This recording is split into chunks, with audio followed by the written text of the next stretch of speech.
Rail Now press conference. My name is Doucet, and I will be one of your hosts today.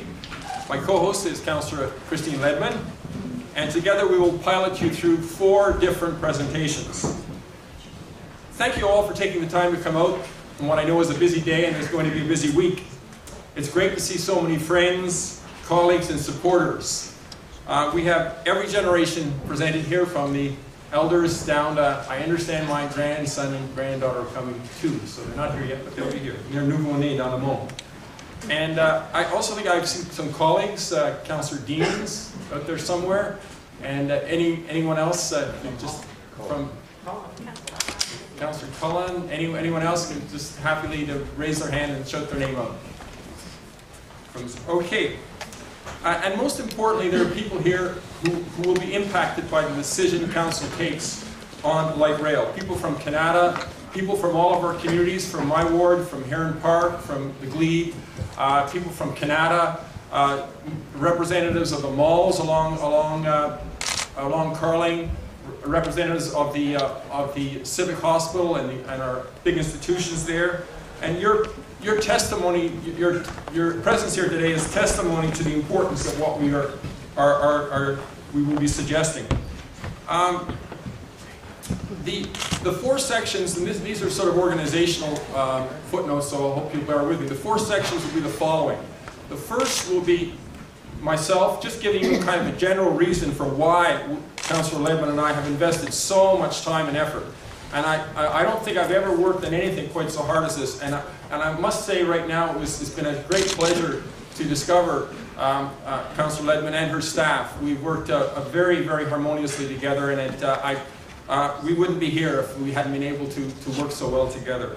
The second section will be led by Councillor Ledman. She'll be talking about why there's so much opposition to the staff's plan. The third will be a presentation by a transportation consultant, a very distinguished man, Morrison Renfrew, who will talk about the implementation of Carling Avenue. You've heard so much in the press about how Carling Avenue can't work, streetcars, 30 intersections impossible. Well, we're not expecting you to believe Councillor Ledman or Councillor Doucet. We're just politicians. But Morrison Renfrew has got a lifetime of experience to draw on. I think you'll find his presentation to be very convincing. The fourth and final section, before we break for questions, will be done by Councillor Ledman and myself. I'll give you a general overview, kind of an executive summary of the plan, where it's going to go, and Councillor Ledman will then set the costs up. And I think you'll be impressed. They're right where they should be. Now, to get back to the beginning, why have we done all of this? Well, the reason is the following. The staff plan does not recognize the urgency of the situation before us. Oil-based transportation systems are quickly becoming cost nightmares. And Ottawa is already blessed with one of the largest diesel systems in North America. We are raising our ticket fares by 7% every year, and we still can't keep up with escalating costs. And it's going to get a whole lot worse. I could quote you statistics here, like the International Energy Agency, the IEA, is predicting a staggering 9.1% depletion in the global supply of oil for 2009. But it doesn't take a whole lot of rocket science to understand the very basics, and I don't think we need statistics.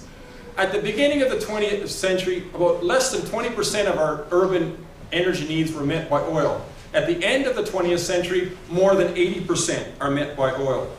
And during that same century, the West managed to consume over half of the fabulous oil reserves of the planet. Over half. I think scientists around the world are now of the opinion that we're into the second half. And what does that mean? Well, what remains is harder to get to, it's more expensive, and there are many more people competing for it. So what does that say? The bottom line is cities are going to be much more expensive to maintain that are based on oil. So there is a terrific urgency to make the shift to other forms of energy. And electric transportation is one of the very big ones. 60% of our greenhouse gases come out of the tailpipes of cars, and the bulk of our city transportation costs are up around transit or roads. So the staff doesn't understand this urgency. In the first 6 years, this is incredible, but there will not be 1 meter of new rail service available to the city. But we will still get $370 million spent on asphalt for buses.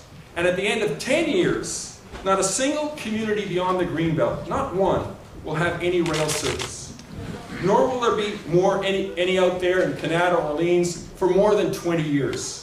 Given the approaching oil shortages and price escalations, Councillor Ledman and I both think this is close to irresponsible.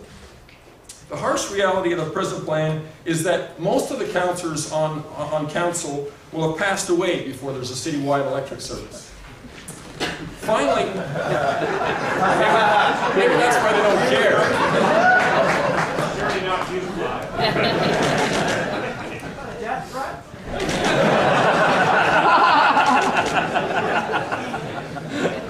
If the Bulls couldn't get you, Alex, I sure can. Finally, it's important to understand that our path forward has been constrained by the concept of the council plan approved in May. All of our recommendations must be within the parameters of that concept. You will hear Mr. Kirkpatrick at City Council often say the words, "as directed by council." As directed by council is a very powerful statement, because once council agrees to high-level principles, the master transportation plan being one of them, then most of the options are predetermined. For example, I've always preferred surface light rail because it's cheaper to build, safer to operate, and it animates city streets in the way underground subsurface never does. But a tunnel is not a choice, it's not an option, because in the concept plan it was a tunnel and a tunnel only, so we cannot debate that. It's off the table. The concept as directed by council in May doesn't permit us to debate whether or not we're going to use other routes that I would like to have seen also considered. And the reality is we can't change that, because that would take a 3/4 vote from council, and we can't get that. No, that's an impossible objective. The reality is what we have brought forward, we're bringing forward to today, all falls within the parameters of that plan and only requires a simple majority of council. 13 votes and we're home. So it's possible. Carling Avenue falls within parameters of the plan, and also all of the costs that you will see advanced later on. Councillor Ledman has been actively involved in this issue from the very moment she was first elected. Carling Avenue and the Parkway roll right through her ward, and she's going to come up here and talk to you now about why we've had so many objections to this plan, and that will be the basis for moving forward into the next 2 presentations. Councillor Ledman.